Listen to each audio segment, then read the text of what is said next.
আমার Bangladesh party AB পার্টির আয়োজিত আজকের এই সংবাদ সম্মেলনে উপস্থিত দলের কেন্দ্রীয় নেতৃবৃন্দ, উপস্থিত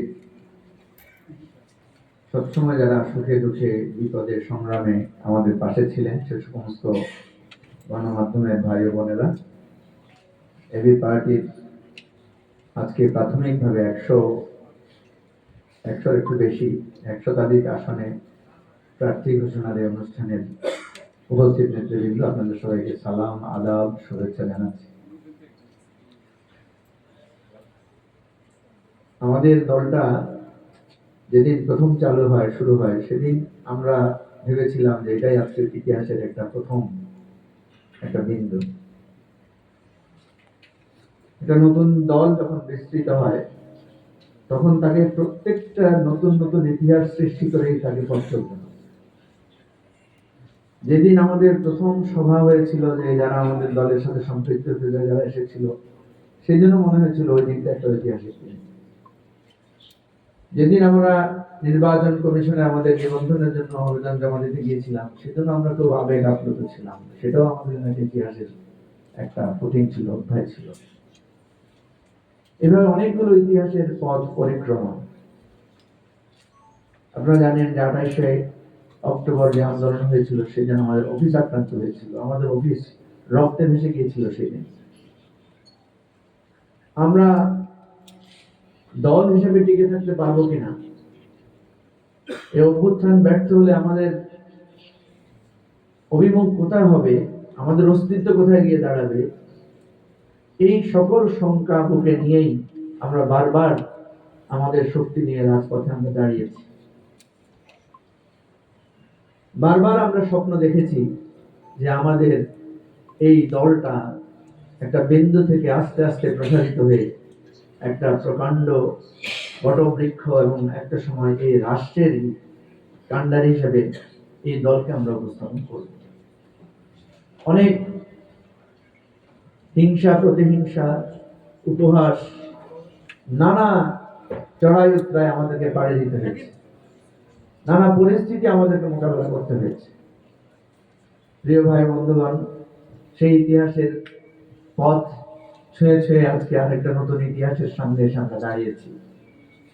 এই পার্টি আজকে প্রাথমিকভাবে তার শতাধিক প্রার্থীর নাম এখানে ঘোষণা করবে।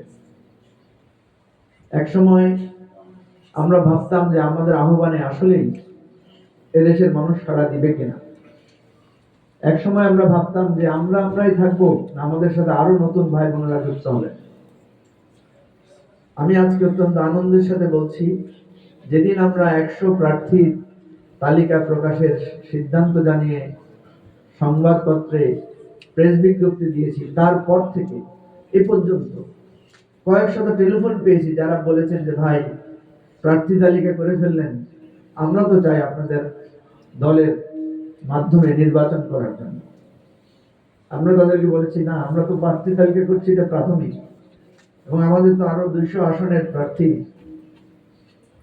তালিকা চূড়ান্ত করার পথ খোলা আছে। সুতরাং এটা আমাদের জন্য আনন্দের। যে সময় কেউ এবি পার্টি করাকে পাবলিকলি স্বীকার করতে চাইতো না, এবি পার্টি একটি দল, এই দল আকারে নিজেকে প্রতিষ্ঠিত করার পরিচয় দেওয়ার সাহস করতো না, আজকে প্রতিদিনই আমাদের দলে লোকেরা যুক্ত হচ্ছেন, প্রতিদিনই আমরা নানাভাবে সমৃদ্ধ হচ্ছি, এবং আজকে 100 প্রার্থী তালিকার পর ইনশাআল্লাহ এবি পার্টির নতুন আরেকটা অধ্যায় শুরু হতে যাচ্ছে। সেই ঐতিহাসিক মুহূর্তে আমি আপনাদের সবাইকে শ্রদ্ধা জানাই, সালাম জানাই, অভিনন্দন জানাই, স্মরণ করি আপনাদের ভালোবাসা, ত্যাগ, আপনাদের স্নেহ, মায়া, মমতা, আপনাদের প্রত্যেকের তিল তিল অবদান। প্রিয় ভাই বোনেরা, আমাদের দলের সাধারণ সম্পাদক শুরুতেই খুবই গুরুত্বপূর্ণ কিছু কথা আপনাদের সামনে তুলে ধরেছেন। আমরা দেখতে পাচ্ছি যে একটা গণ অভ্যুত্থানে যে ঐক্য আমাদের ছিল, যে অবিস্মরণীয় ত্যাগ আমরা একে অপরের গায়ে মেখে নিয়েছিলাম, আমাদের এখনো মনে পড়ে যে আমরা কেউ যখন আহত হয়েছে তখন রক্ত দেওয়ার জন্য লাইন ধরে মানুষ ঢাকা মেডিকেল সহ বিভিন্ন জায়গায় দাঁড়িয়ে গেছে, কেউ জিজ্ঞেস করে নাই, কেউ প্রশ্ন তোলে নাই যে উনি কোন দলের লোক, কেউ প্রশ্ন করে নাই উনি কি গণভোট আগে চান না পরে চান, কেউ প্রশ্ন করে নাই যে উনি কি পিয়ারের পক্ষে না পিয়ারের বিপক্ষে, কেউ প্রশ্ন করে নাই যে কে ক্ষমতায় আসবে কে ক্ষমতায় আসবে না। এই প্রশ্নহীন ঐক্য আমাদেরকে একটা অবিস্মরণীয় বিজয় এনে দিয়েছে। কিন্তু আপনারা জানেন ইতিহাসে বিজয় অর্জনের চেয়ে রক্ষা করা অনেক কঠিন।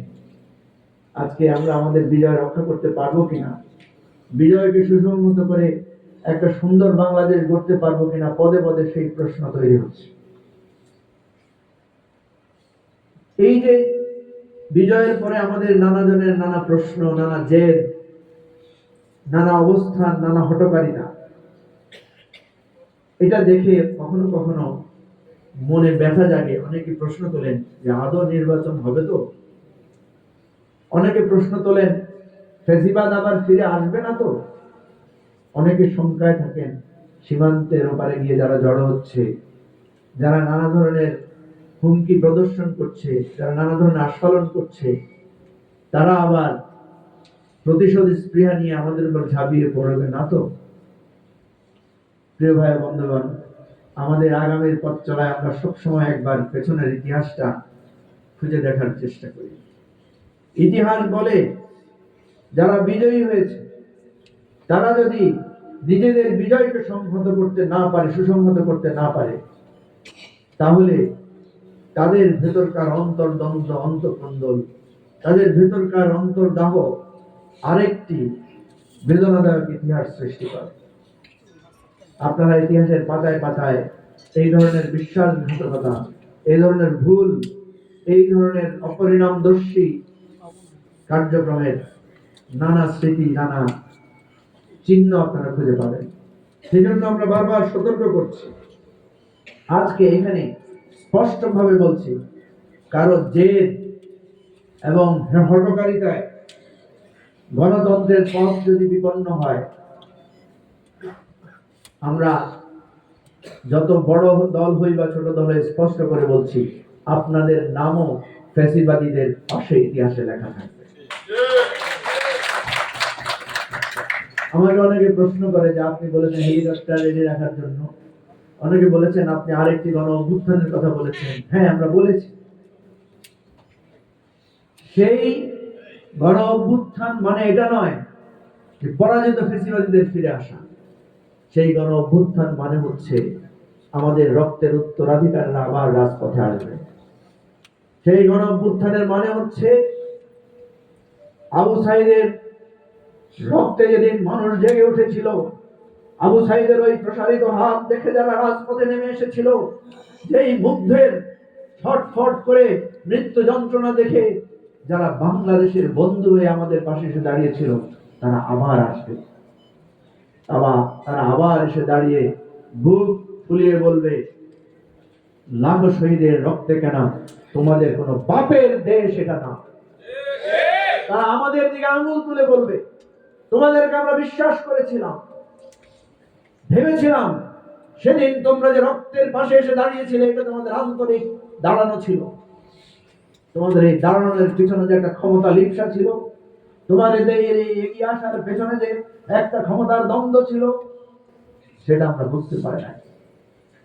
আমি সেই আশঙ্কার কথা বারবার বলছি যে সেই আশঙ্কায় সেদিন নতুন করে হেলিকপ্টারে পালানোর পথ তাদেরই খুঁজতে হবে যারা আমরা একসাথে সংগ্রামের সাথী ছিলাম।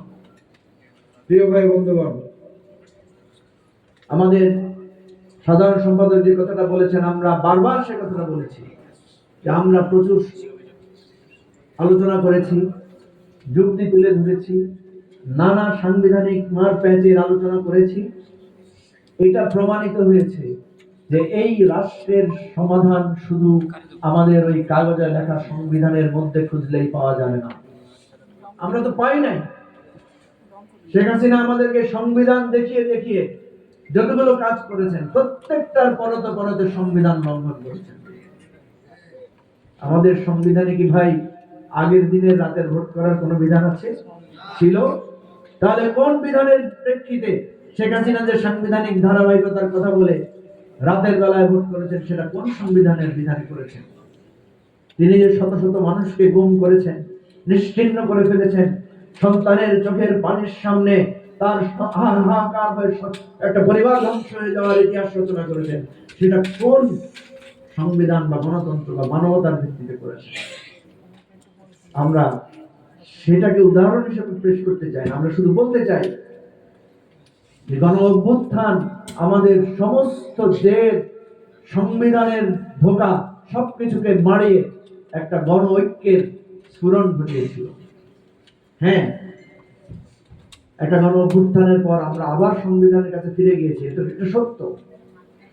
গিয়েছি বলেই কি আমাদের সবকিছু আবার সে আগের মতো করে চলতে হবে?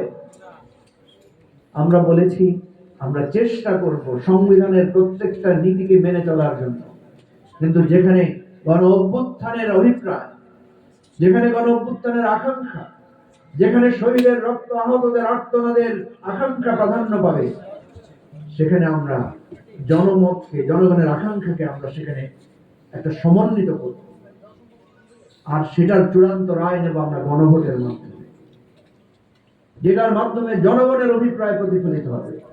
এই সংবিধানই কি সর্বময় ক্ষমতার অধিকারী? এই সংবিধানকে তো পরিবর্তন করার জন্য সংবিধানের জায়গায় লেখা আছে কিভাবে এই সংবিধানকে পরিবর্তন করা যায়। আমরা তো সেই জনগণের রায়ের কথাতেই একমত হয়েছি, সিদ্ধান্ত হয়েছে গণভোট হবে। এখন বিতর্ক শুরু হয়েছে, গণভোট আগে হবে না একই সাথে হবে। আমরা হিসাব করে দেখেছি আগে হলেও কোনো অসুবিধা নেই, আর যদি একই দিনে হয়, কিছু সমস্যা আছে, তারপর আমরা বলি যে একটা সমাধান হোক। কিন্তু আপনারা দেখেছেন গতকালকেও প্রধান উপদেষ্টার সামনে আমরা 3টা দলকে দেখেছি যে তারা স্ট্রংলি তাদের মনোভাব প্রকাশ করেছেন। কেউ কেউ খুবই প্রচ্ছন্নভাবে নিজেদের জেদের কথাটা প্রকাশও করেছেন।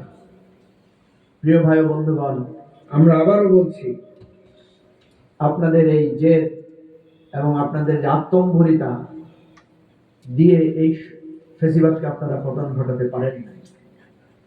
আপনারা যে আজকে আন্দোলন, রাস্তায় লাখো মানুষের জড়ো করার কথা বলেন, লাখো মানুষের জড়ো সমাবেশে তো আমরাও ছিলাম। আমরা তো 2 ঘন্টা 3 ঘন্টার পুলিশি অ্যাকশনের পর আর সেখানে স্থির থাকতে পারি না। সেই পুরানো স্মৃতির কথা আমরা তুলতে চাই না।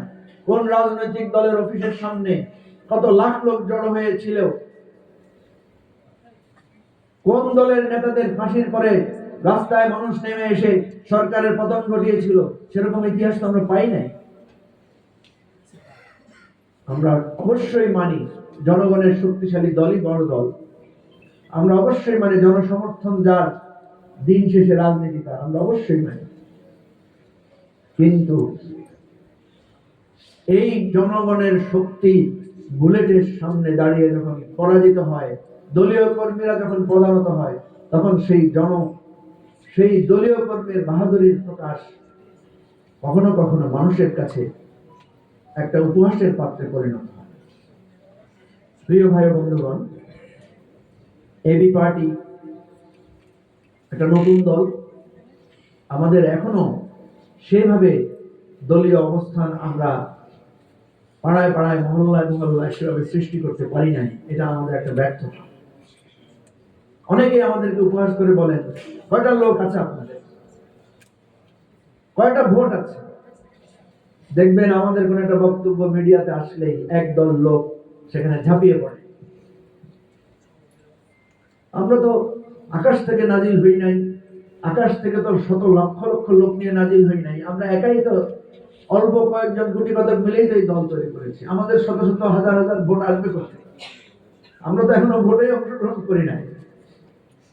যারা এগুলো প্রশ্ন তোলেন, আমি তাদেরকে শ্রদ্ধা জানাই, সেলিউট জানাই, যে আপনারা একটা ভালো কথাই বলছেন। আমাদের ভোট কত? আমাদের ভোট তো কমই হওয়ার কথা। আমরা তো একটা নতুন দল, এখনো বাংলাদেশের সব মানুষের কাছে আমাদের দলকে আমরা তুলে ধরতে পারি না। আমরা কোনো হাইব্রিড প্রোগ্রেসে বিশ্বাসও করি না। ক্ষমতার সিঁড়ি দিয়ে দল তৈরি করা, কোন একটা মতাদর্শের আকর্ষণ দিয়ে মানুষকে দল তৈরি করা। ওই 30-40 বছর আগে আমার বাবা কি করেছে, আমার দলের প্রতিষ্ঠাতা কি করেছে, সেটাকে বারবার বিক্রি করে দল তৈরি করা, সেরকম কোন প্রসেস এবি পার্টিতে তৈরি হয় নাই।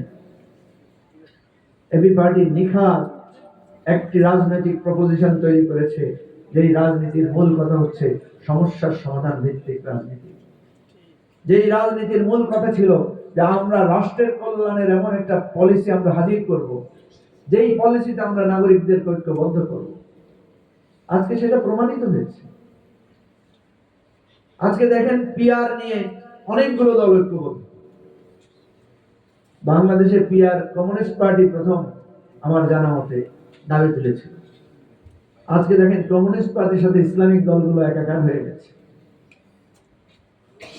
সেদিন বিএনপির এক নেতা একটা টক শোতে দুষ্টামি করে বলছিল যে যে পিআর ইহুদিরা করে আমরা বাংলাদেশে সেই পিআর স্থাপন করতে দিব না, কারণ ইসরায়েলে পিআর পদ্ধতি চালু আছে। তাহলে দেখেন একটা ইস্যু, একটা দাবি, একটা যুক্তি কিভাবে আদর্শের বাইরে গিয়েও মানুষকে অ্যালাইন করতে পারে। এই যে আপনার কোটা আন্দোলন, বৈষম্য, কোটা আন্দোলনে কৃষক কেন প্রাণ দিয়েছে? তার কি কোটা আছে? তার কি চাকরি হবে? সে কি চাকরি করবে? করবে না। কিন্তু কোটার মূল জায়গা ছিল বৈষম্য, সে বৈষম্যের বিরুদ্ধে দাঁড়িয়েছে। আমরা এই জন্য বলেছি রাজনীতি হবে পলিসির উপরে, রাজনীতি হবে কর্মসূচির উপরে, রাজনীতি হবে সমস্যা সমাধানের উপরে। রাজনীতি কোনো ব্যক্তি, দল, পরিবার বা ধর্ম বা বিভিন্ন বিষয়ের ভিত্তিতে রাজনীতি করলে সেটা শুধু বিভেদের জন্য। সেজন্য দেখেন মতাদর্শিক দলগুলোতে কত বিভক্তি। আপনারা তো বলবেন আপনাদের দলে বিভক্তি হবে না, হতে পারে ভাই। ইস্যু ভিত্তিক দলের বিভক্তি আর ধর্ম নিয়ে দলের বিভক্তি কি এক কথা? এক কথা না তো। আপনি দেখবেন যখন ধর্মীয় দলগুলোর মধ্যে বিভক্তি হয়, একজন আরেকজনকে ফতোয়া দেয়। আপনি দেখবেন মতাদর্শিক দলগুলোতে যখন বিভক্তি দেখা যায়, একজন আরেকজনকে মতাদর্শের শত্রু হিসেবে চিহ্নিত করে। এবি পার্টি থেকে এখন পর্যন্ত অনেকেই পদত্যাগ করেছেন, অন্য দলে গেছেন। দেখেছেন আমাদের মধ্যে কোনো মতাদর্শিকগতভাবে একজন আরেকজনকে আঘাত করার প্রবণতা নেই। একজন ব্যক্তি তার স্বার্থ বা তার চিন্তা, তার অভিপ্রায় থেকে সে আরেকটা দল করতেই পারে। এটার সাথে তার ঈমান হারিয়ে যাওয়ার, মার্ক্সবাদের বিপক্ষে দাঁড়িয়ে যাওয়ার কোনো প্রশ্ন এখানে নাই। এই পার্টি কোনো বাদের রাজনীতি করে না। সুতরাং বাদের বিপক্ষে গিয়ে দাঁড়িয়ে যাওয়ার কোনো বয়ান তো এই পার্টি হাজির করতেই পারে না। সেজন্য আমরা দেখছি আজকে ধর্মভিত্তিক দলগুলোর কত বিভক্তি। এবং দেখেন খুব একটা আশা জাগিয়েছিল যে সব ধর্মভিত্তিক দলগুলো মিলে একটা জোট হবে। আমি আজকে স্পষ্ট দেখছি যে ধর্মভিত্তিক দলগুলোর জোট আস্তে আস্তে ভেঙে যাচ্ছে এবং জোট হওয়ার কোনো সম্ভাবনাও দেখা যাচ্ছে, বরং ক্ষমতা কেন্দ্রিক জোটের দিকে মানুষ বেশি যাচ্ছে। আমাকে সবাই জিজ্ঞেস করে যে আপনার কোন দিকে যাবেন, বিএনপির দিকে না জামাতের দিকে? এবং আলটিমেটলি সেলিং পয়েন্ট কি? সেলিং পয়েন্ট হচ্ছে ক্ষমতা। বিএনপিও যাচ্ছে যে জামাতকে ছাড়া তারা সবাইকে নিয়ে জোট করবে। জামাতও চাচ্ছে শুধু ধর্মীয় দল না, এর বাইরেও তারা বৃহত্তর জোট করবে। এখানে কি মতাদর্শ প্রাধান্য পাচ্ছে? সুতরাং এই বিষয়গুলো আমরা এবি পার্টির রাজনীতি আকারে তিল তিল করে গড়ে তুলেছি, যার কারণে এবি পার্টিকে আপনারা দেখছেন আজকে কম ভোট। এবি পার্টিকে আগে দেখেছেন 10 জন, আগে দেখেছেন 20 জন, আজকে দেখছেন 1000 জন, কালকে দেখবেন ইনশাআল্লাহ লক্ষ লক্ষ মানুষের এই পার্টির নেতৃত্বে আমি থাকি বা না থাকি, ব্যারিস্টার ফুয়াদ থাকে বা না থাকে, আমরা হয়তো আমাদের দলের গঠনতান্ত্রিক নিয়মে নেতৃত্ব পরিবর্তন হবে, কিন্তু এবি পার্টি তার অবস্থানে অটল থাকবে যদি এবি পার্টির এই নীতি এবং কর্মকৌশল নিয়ে এবি পার্টি যদি এগিয়ে যেতে পারে। প্রিয় ভাই বন্ধুগণ, সেজন্য আমরা বলছি আমরা একটা নতুন জোট করতে চাই। যারা আমাদেরকে জিজ্ঞেস করেন আপনারা কোন জোটে যাবেন, আমরা বলছি আমরা একটা নতুন জোট করতে চাই, এবং সেই জোট শুধু নির্বাচনী জোট না, হয়তো নির্বাচনী জোট নাও হতে পারে, সেটাও একটা দীর্ঘমেয়াদী রাজনৈতিক জোট। সেই রাজনৈতিক জোট হবে অধিকার, রাষ্ট্রের কল্যাণ এবং সর্বোপরি জুলাই অভ্যুত্থানের আকাঙ্ক্ষা এবং ঐক্যের একটা জোট। আমরা সেই জোট করব ইনশাআল্লাহ, আমরা সেই রাজনৈতিক বলয় করে তুলব ইনশাআল্লাহ। আমরা এই অভিপ্রায় জানিয়ে আজকে আমাদের 106 জন বা 8 জন যে প্রাথমিক